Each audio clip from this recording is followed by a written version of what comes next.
So let's go into the crux of what we read about this week in terms of paradigms, research paradigms.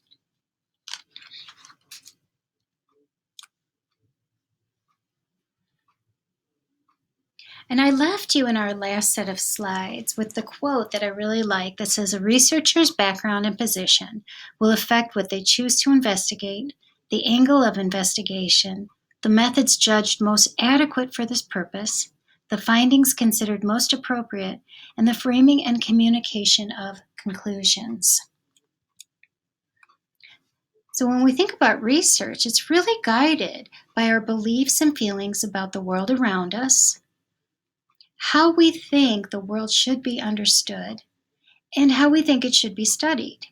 And this has a lot to do with what you're introduced to in terms of research. Right now, I know that a prereq for this class is that you've taken a traditional or quantitative research course. So I know that you know the guidelines behind that research. And now I'm asking you to think about a whole different way of doing research. And this might become a worldview, a paradigm for your research.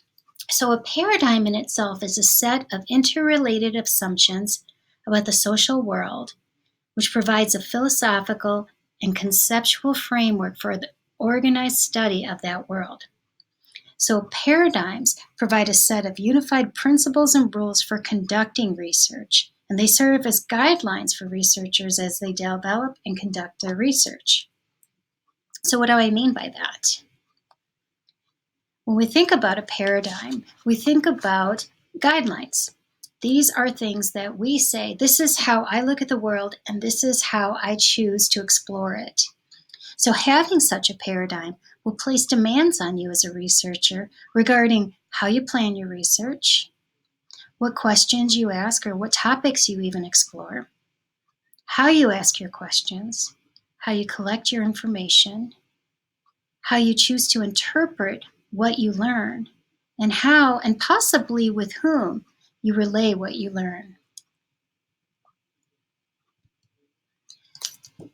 So now we're going to go through some major paradigms of research, including the positivist and post-positivist paradigm, the interpretivist paradigm, which is also called the constructivist paradigm, and the transformative or critical thinking, critical theory, or emancipatory paradigms.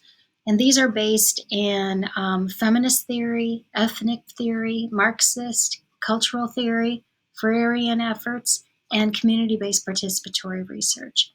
So in our next set of slides, I'm going to go through each of these three types of paradigms so that you can start thinking about how your research might be informed, especially for this class.